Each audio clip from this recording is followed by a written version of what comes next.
असउद्दीन ओवैसी जी।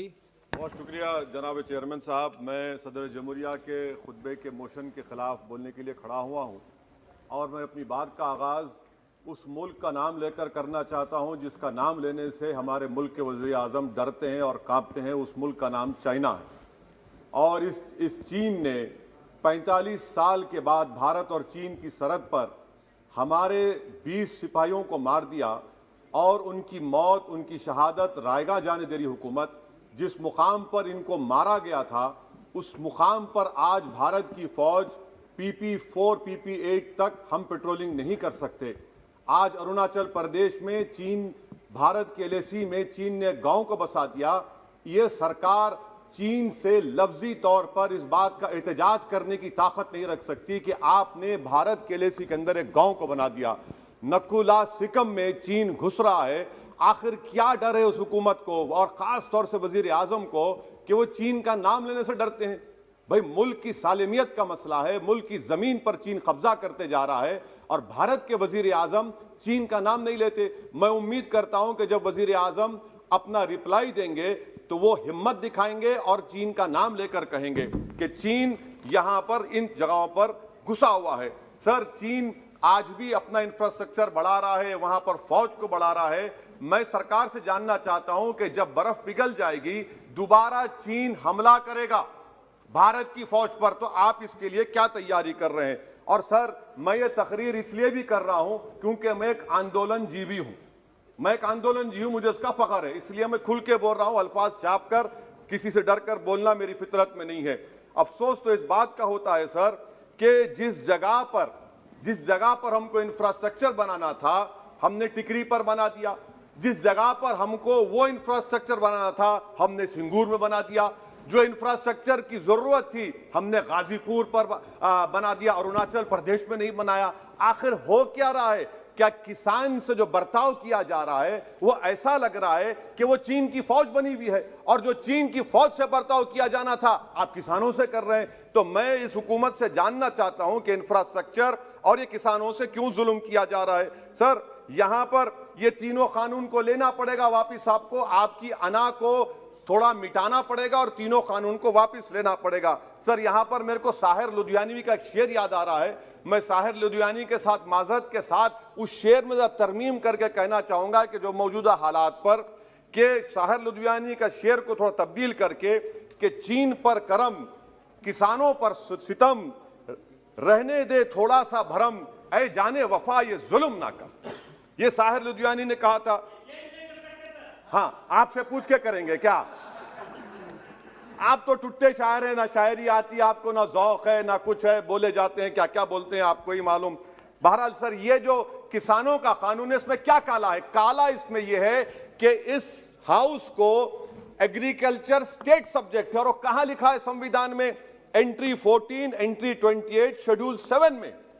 और ये फेडरलिज्म के खिलाफ है। केशवानंदा भारती खास तौर पर कहता है कि फेडरलिज्म बेसिक स्ट्रक्चर है। तो ये सबसे बड़ा काला है।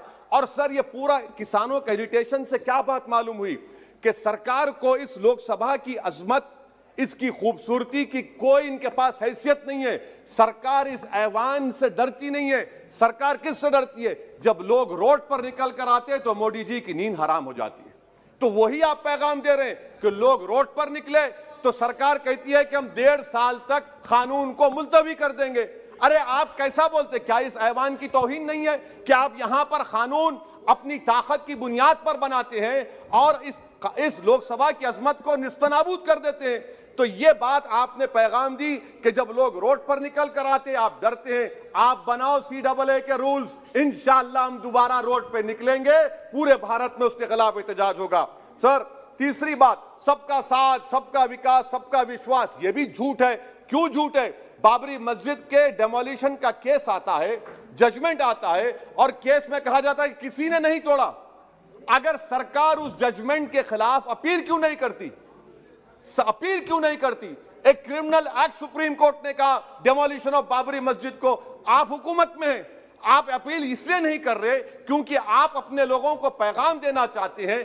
क्या पैगाम देना चाहते हैं? कि बेटा काशी मथुरा में भी तोड़ दो, हम तुम्हारे साथ हैं। अपील नहीं करना चाहते बाबरी मस्जिद डेमोलिशन केस को। क्या आप इंसाफ पसंद नहीं है? क्या आप मजलूम के साथ नहीं खड़े रहना चाहते? क्या आप जालिमों को जेल में नहीं भिजाना चाहते जिन्होंने 6 दिसंबर को बाबरी मस्जिद को शहीद किया?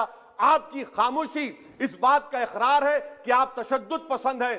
आप जबर के नाम पर आपके पास कानून की बालादस्ती का कोई रोल नहीं है। सर, चौथा पॉइंट, आंदोलनजीवी पैरासाइट। सर, जमहूरियत की बका के लिए, संविधान की बका के लिए आंदोलन करना जरूरी है, और वजीर आजम या कोई बरसर इख्तिदार जमात के लोग अगर आंदोलनजीवी पैरासाइट का लफ्ज इस्तेमाल करेंगे तो मैं याद दिलाना चाहता हूं सर आपके जरिए से इस हुकूमत को कि हिटलर ने जर्मनी में यहूदियों के खिलाफ इनको कॉकरोचेस का, टर्माइट्स का, उसके बाद 20 मिलियन, आप देखते हैं कि 2 मिलियन से ज्यादा यहूदियों को गैस के चैम्बर में डाला गया।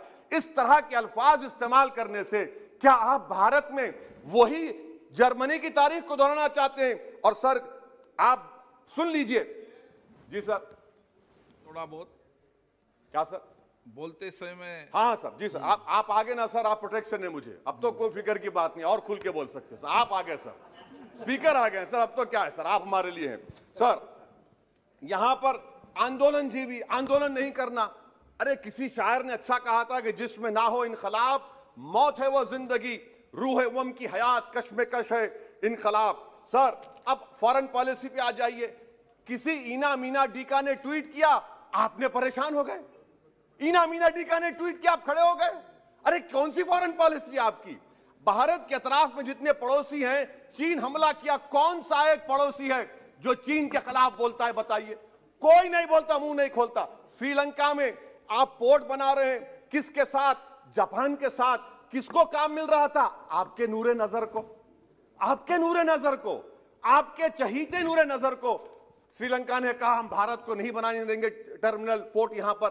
आप बताइए फॉरेन पॉलिसी। सर, नेपाल का वजीर आजम कहता है कि भारत से ताल्लुकात उस वक्त तक बहाल नहीं होंगे जब तक कि भारत नेपाल की जमीन वापस नहीं करता। कहां सो रहे हैं सर आप?